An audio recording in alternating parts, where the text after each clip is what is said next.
چلیے آج ایک ایسے سفر پر چلتے ہیں جو شاید ہماری سوچ کو، ہمارے نظریے کو ہمیشہ کے لیے بدل دے گا۔ یہ ایک ایسا سفر ہے جو ہمیں دکھائے گا کہ یہ کائنات کتنی بڑی ہے اور اس میں ہماری اصل جگہ کیا ہے۔ دیکھیے، یہ ہے ہمارا گھر۔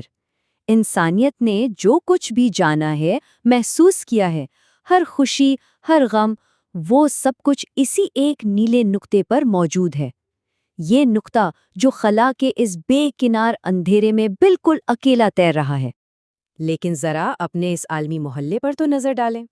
پہلی نظر میں تو ہاں سب کچھ قریبی لگتا ہے، مگر سچ یہ ہے کہ ہمارے سب سے قریبی پڑوسی بھی اتنے دور ہیں کہ ہم تصور بھی نہیں کر سکتے۔ زمین اور چاند، ان کے درمیان کا فاصلہ دیکھنے میں تو کافی عام سا لگتا ہے نا؟ ایسا لگتا ہے جیسے بس پہنچ ہی جائیں گے۔ لیکن چلیے اس فاصلے کو ذرا ایک الگ نظر سے دیکھتے ہیں۔ آپ دیکھیں گے کہ حقیقت اصل میں کتنی حیران کر دینے والی ہے۔ اور یہ ہمارے پیمانے کے احساس کو بالکل ہلا کر رکھ دیتی ہے۔ ذرا سوچئے تو، زمین اور چاند کے درمیان جو خالی جگہ ہے نا، اس میں آپ ہمارے سولر سسٹم کے سارے پلانٹس، جی ہاں، مرکری سے لے کر نیپچون تک، سب کو ایک لائن میں فٹ کر سکتے ہیں۔ اور پتہ ہے کیا؟ پھر بھی جگہ بچ جائے گی۔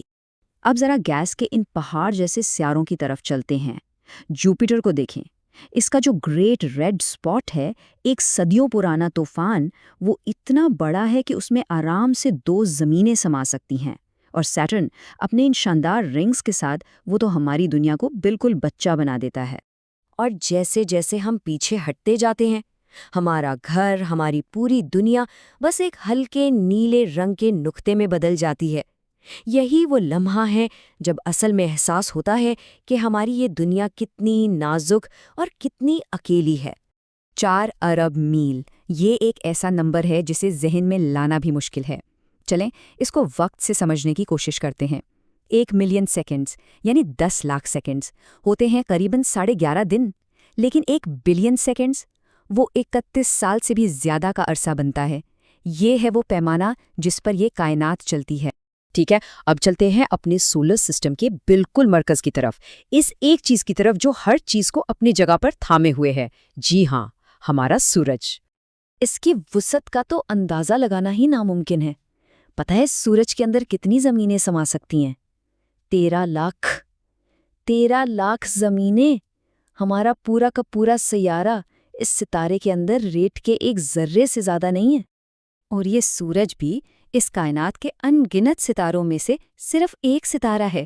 سوچ لیجئے، ایک لامحدود سمندر کے ساحل پر ریت کا بس ایک ذرہ۔ لیکن اس کائنات میں ہمیشہ کوئی نہ کوئی چیز پہلے سے بھی بڑی ہوتی ہے۔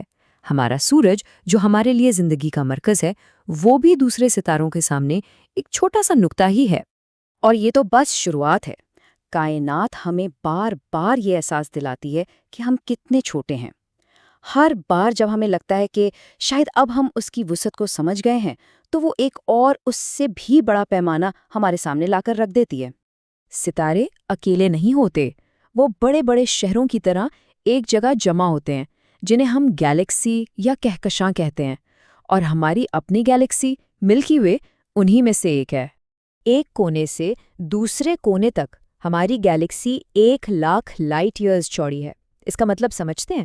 اگر روشنی کی رفتار سے بھی سفر کیا جائے، جو اس کائنات کی سب سے تیز رفتار ہے، تب بھی اس کو پار کرنے میں 1 لاکھ سال لگ جائیں گے۔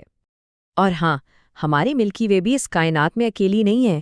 یہ تو اربوں گیلیکسیز میں سے صرف ایک ہے، اور ان میں سے کچھ تو ہماری گیلیکسی سے کئی گنا بڑی ہیں۔ لیکن اس کائنات کا سب سے گہرا راز کیا ہے؟ شاید وہ ان جگہوں پر چھپا ہے جو دیکھنے میں بالکل خالی لگتی ہیں۔ جب ہبل ٹیلیسکوپ نے آسمان کے ایک معمولی سے اندھیرے حصے کو گھنٹوں تک دیکھا، تو جو منظر سامنے آیا وہ ہماری سوچ سے بھی پرے تھا۔ اس تصویر میں روشنی کا ہر ایک نقطہ ایک ستارہ نہیں بلکہ ایک پوری کی پوری گیلیکسی ہے۔ ہر گیلیکسی میں اربوں ستارے ہیں، اور ان ستاروں کے گرد گھومتے کھربوں سیارے، یعنی ہم کائنات کے ایک ایسے جنگل کو دیکھ رہے ہیں جس کی کوئی حد، کوئی کنارہ نہیں۔ تو اس لامحدود وسعت کے سامنے ہم کہاں ہیں؟ اس پورے سفر کے بعد چلیے واپس اپنے گھر زمین پر آتے ہیں اور سوچتے ہیں کہ ان سب باتوں کا آخر ہمارے لیے مطلب کیا ہے۔ یاد ہے یہ ہے ہمارا گھر۔ اس چھوٹے سے نیلے نقطے پر ہی ہماری ساری امیدیں، ہمارے سارے ڈر اور ہماری ساری محبتیں ہیں۔ یہی وہ جگہ ہے جہاں ہم جیتے ہیں اور یہیں ہم مر جاتے ہیں۔ اپنی روزمرہ کی زندگی میں ہم کتنی بار چھوٹی چھوٹی چیزوں میں الجھ کر رہ جاتے ہیں، ہے نا؟ لیکن جب ہم اس کائنات کی وسعت کو یاد کرتے ہیں تو ہماری ساری پریشانیاں اچانک بہت معمولی لگنے لگتی ہیں۔ ہاں، اس پوری کائنات کے مقابلے میں ہم بہت چھوٹے ہیں، لیکن اس کا مطلب یہ بالکل نہیں کہ ہم غیر اہم ہیں۔ شاید ہماری اہمیت اس بات میں ہے کہ ہم اس کائنات کو سمجھنے کی کوشش کرتے ہیں۔ شاید ہماری اہمیت ایک دوسرے کے ساتھ ہمارے رشتوں میں ہے۔ اس بے پناہ وسعت میں ہمارے پاس اصل میں ایک دوسرے کے سوا اور ہے ہی کیا؟ تو سوال یہ ہے کہ کیا ہم اس کی قدر کریں گے